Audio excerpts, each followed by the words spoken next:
guy, but increasingly it becomes something you operate at a distance. But what we are seeing here are things hand-to-hand combat, basically, the kind of thing.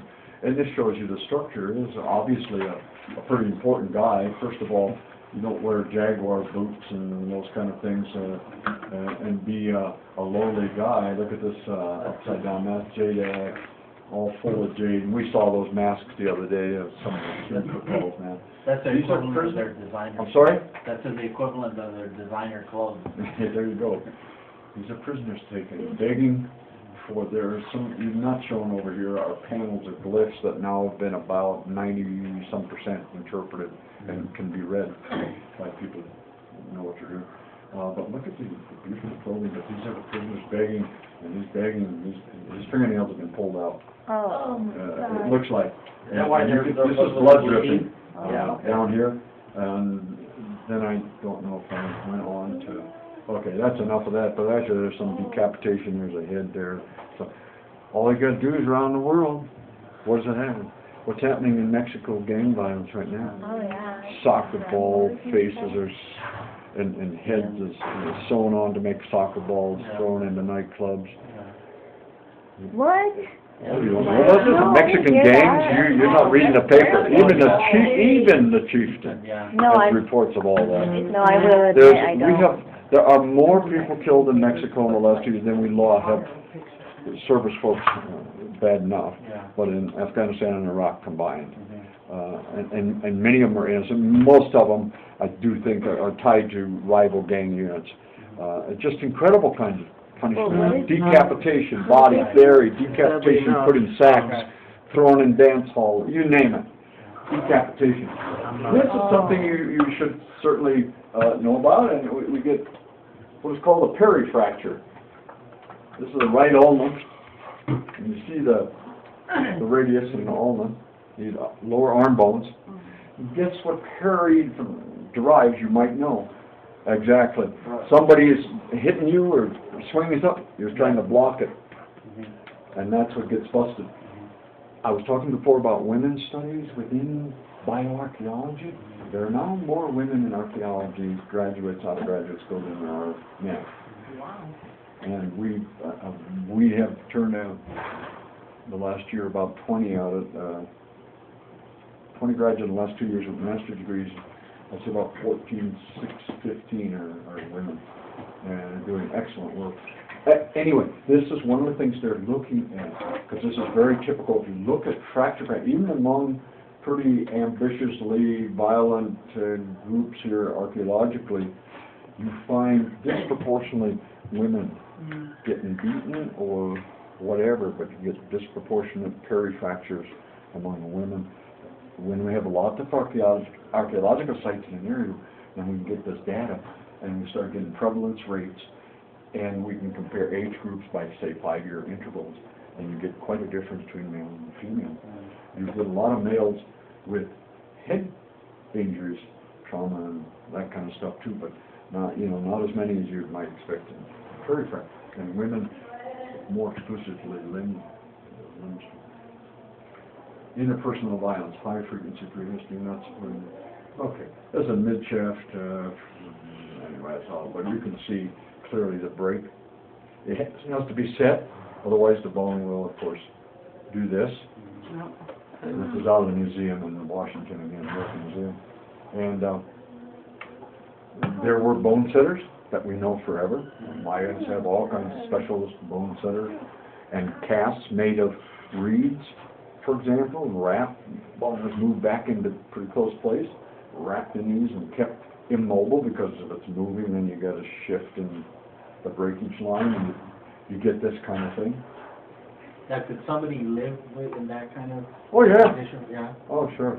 How Oh, weird, sure. you just Oh, sure. cobble. Absolutely, just like today. I mean, there are people walking around, as I mentioned the other day, we bought this computer, missing 2 front teeth. They're doing a public job. There's no insurance. Yeah. The guy's got a fairly good thing. He's very good. He's a good tech. He can't afford insurance. I don't know all the details. I'm just saying, and a lot of people in the world don't have access. In fact, our own medical system is such that there are a few docs that have operations they used to do in the third world. Now they do them now. I just saw one down in Missouri or Mississippi, And they had days of lying dentists, but also simple things of other kinds of.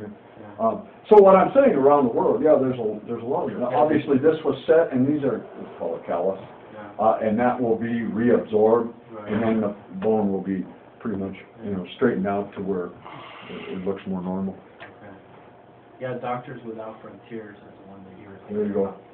This is the proximal front of the left femur. Oh, well, and this is some subsequent growth here that's probably some kind of infectious disease. Well, this is not a good slide, but this, let me just tell you, this is a Caldarium skull head. What do you think those marks are? Cut marks. Scalping. Yeah, they're It wasn't only Kit Carson that did that, and he did, and a whole series of Europeans, but people did it before among the different Indian groups. Counting coup, they took other tribes' scalps on them on belts or whatever, the kind of thing in Mexico, who I am and don't mess with me. Well, there's a hole, and we'll see that's in the skull, and that's what was in it. The projectile point is pretty clear. The cause of death is there. Yeah. Just like the Iceman article I handed out. Now that we got more and more detail, they killed. The moment of death was certainly with this arrow shot quite deep. Must have been a pretty good bow draw. Yeah. Right through and struck his brachial artery, and because he was so well preserved as you read this, most of that are pictures, but there's some body to it. Now we're getting to Todd's point. This is a condition called trephination, where you purposely drill a hole. There are several different ways you can do it. Why drill? Trephination or trephination, trephined. It goes back about 7,000 years. Varied reasons, and then I'll go back through some of these slides. From religious, magical. Some people gathered the bone dust with that drilling and kept it in a little, like an amulet. Amulet. Oh, a amulet. Specialized little, huh? An amulet? Amulet. I was like, an omelet. Spanish A's are O's. But it's close to an omelet. Oh, Yeah. yeah, put the bone in there. Yeah, we got bacon on the side if you want it. But they, there's that kind of thing. It escape from the evil spirit. Many of them thought it would rob the power. There are some of those reasons, magical, religious, about your enemy. Like an urn of the body. Like scalping. No, it But didn't go down that deep. But Just the most bone. They didn't go most into of the stuff that shows up is it was related to, like Senator Gifford had, intracranial pressure, extreme headaches, and it was quite effective, apparently, done by the right people. In Peru, as time went on, they had something close to, and I mean, we have tens of thousands, probably, of stuff out of Peru and Bolivia, that demonstrate that the healing effect, some people were trephined 6 and 7 times. I'll have a slide of that coming up. And the success rate was as high as 90%. Wow. And it also responds to where they are, and they knew what they were doing by through time. They didn't do it on suture marks generally, where the bones were sutured, because it's thicker there, and they were very careful. It looks like the most careful, the most safest and best method. There's one method, just cross-cutting. Pull the scalp back. Very painful, but as the earlier slide had, once you get beyond that, then the brain has its own blood-brain barrier and nerve input. It wouldn't have been very painful. But to get there, to this point where you're working on skull bone, would have been quite painful. Helped out by various drugs and mushrooms, and we know that because of other kind of older writings that went in and described them.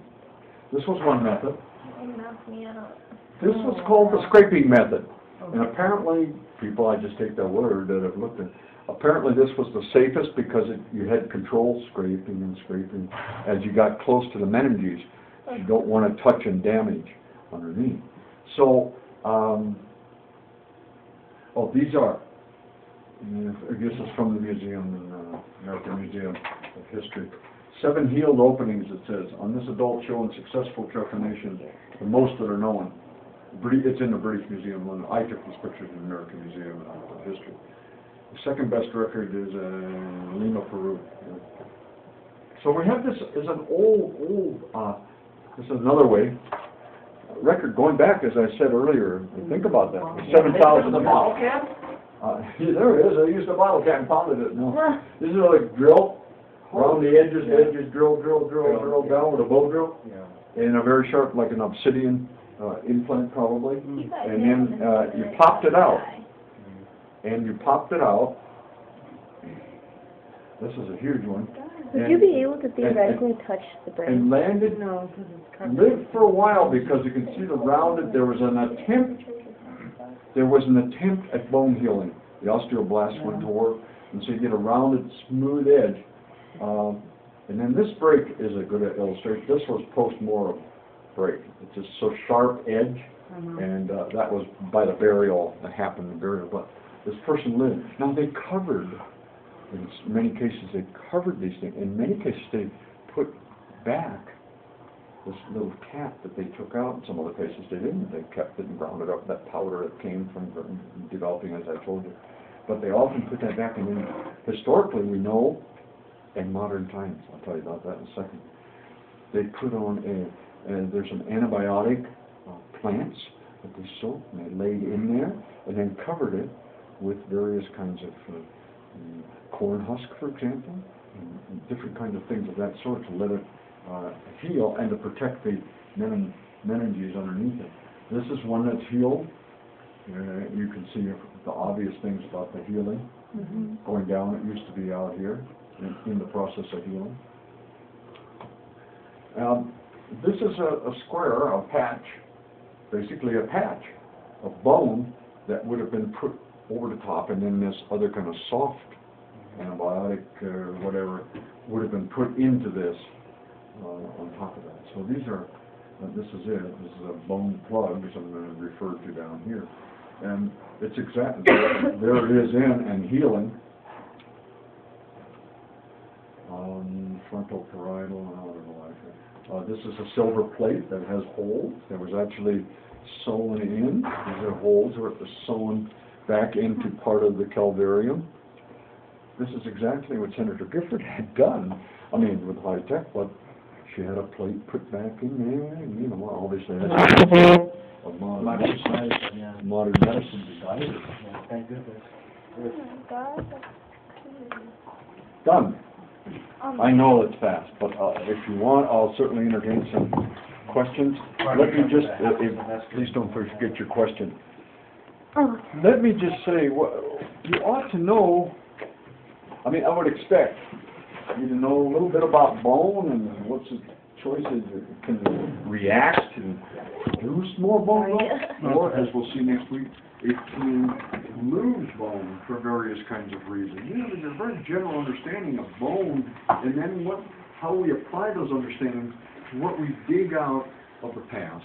Growth and development, how do we measure that, hair lines, what is osteoarthritis, what is hibernation, those kinds of things I would expect you to know. And you know, if I don't, yeah. Because remember the game said, you know, I'll give you some ideas of what you would be expected to know. And next time I teach this at this level, there's some things I'll leave out, other things I'll put in, and we'll certainly have some quiz, a little more quizzes so I can feel more comfortable. If I do this again, I don't know. So, know about sexing skeleton. I mean, those are minimum kinds of things. What would be some of the things you'd look at? So everything we talked about, and that's why I provided you with that little book, because it gives you a little bit overview. It doesn't go as detailed in some of these things. And by now you should have, there were some chapters I said just skim. But the first 3 were to be read, or the first 4 probably, you know, for understanding. I mean, you're paying your money, you get as much out of this as you can. So now, your question, let me show. The trepanation or whatever, was it mostly just for how you, like, in a nutshell, what was it, like, why did they do it? Was it for, like, relieving the headaches? Is that what it? Somebody answered. I said that. Releasing the pressure, also if they thought that they were possessed by an evil spirit. Like if they had epilepsy. So there's a religious, magical component to some of it, but in most cases it appears to be where people have suffered some violence, because it's preceded by some of these concussions that they've suffered by these instruments of violence, blows from different kinds of, I mean, you know, some of you are buffs for warfare or something, you've seen these maces, with all these fingered, can you imagine swinging those and gladiators? You know, in most cases, those people probably, you know, are beyond repair.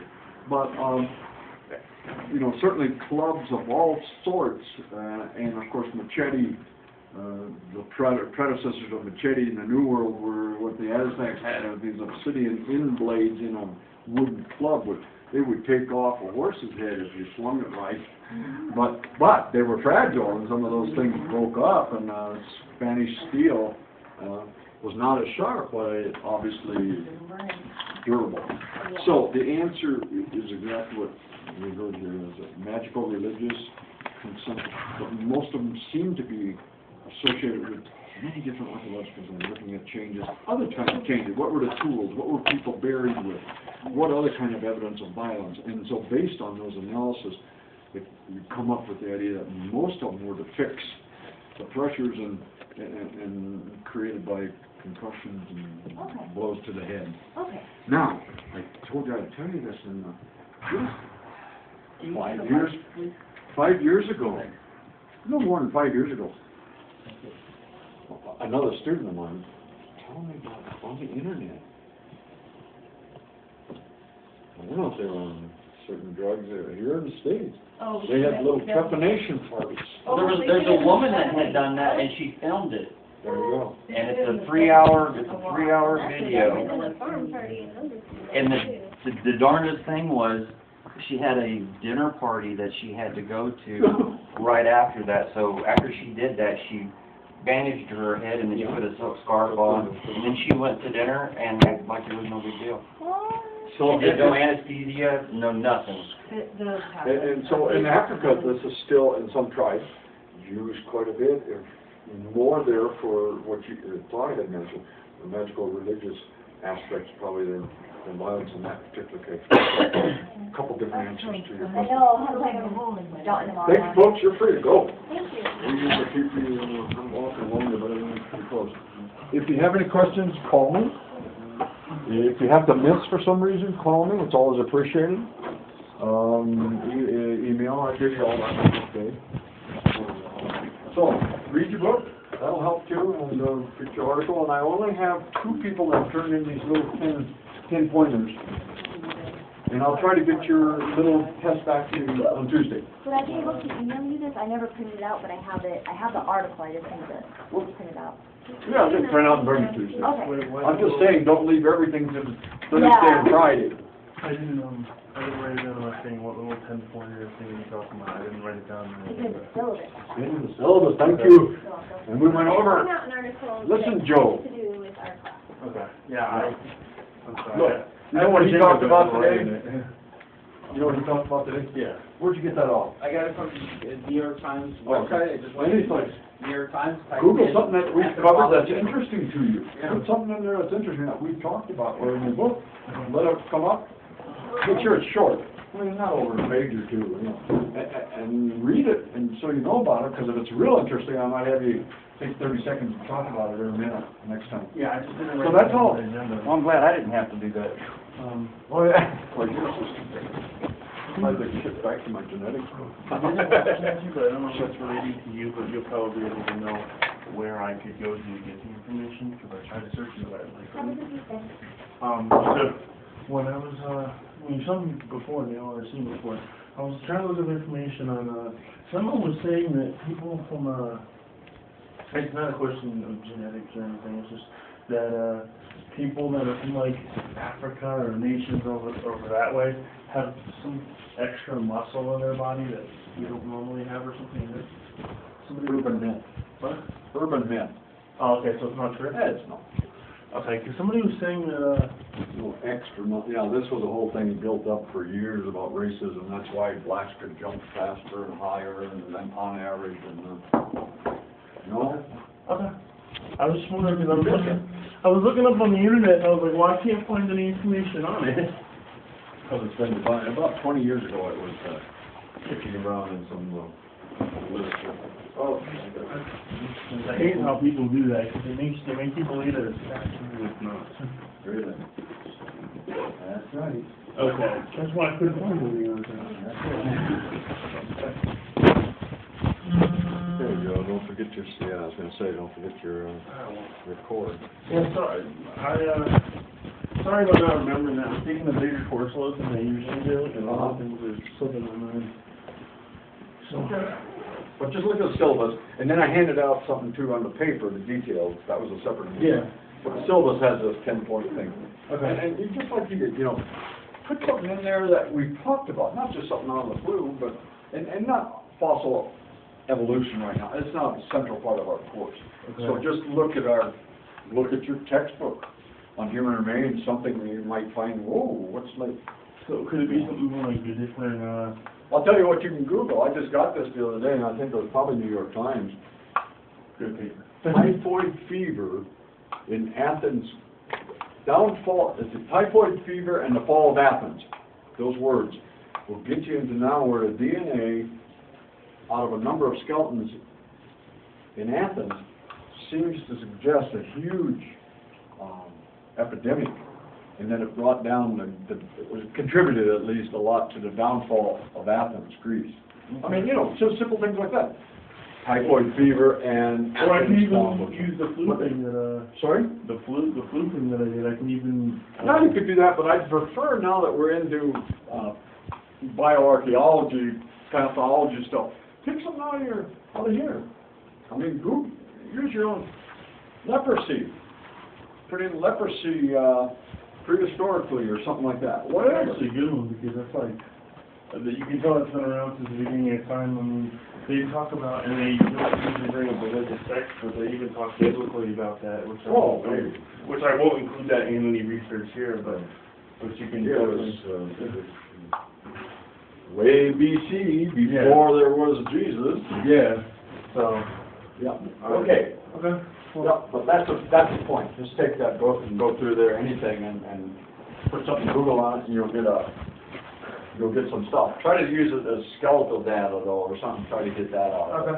And that'll be real interesting. It might give you about 10, 15, a minute or something like Mario had, just to talk about the highlights of what he found. That was my idea, is to have you expand out of a little bit of class here, especially since we didn't do much testing or anything. To give me a feeling that you're kind of that you're with it, with the topic. Okay. Okay. You bet.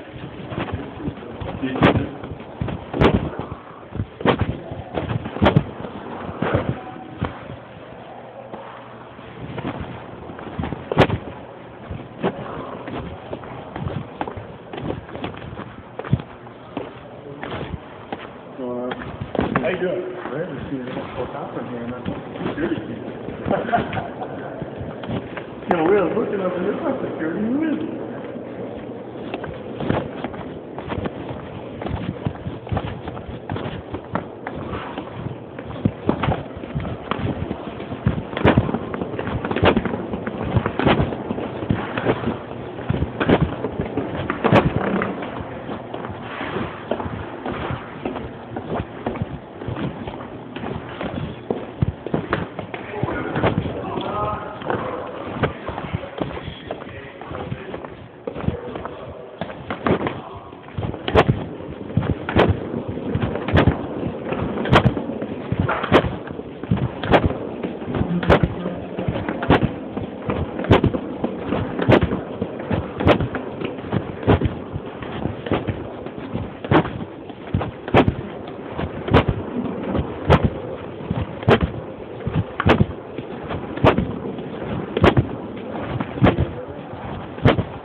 Do my anthropology. I like that class, but it's not really my, it's not my thing. It's a good course.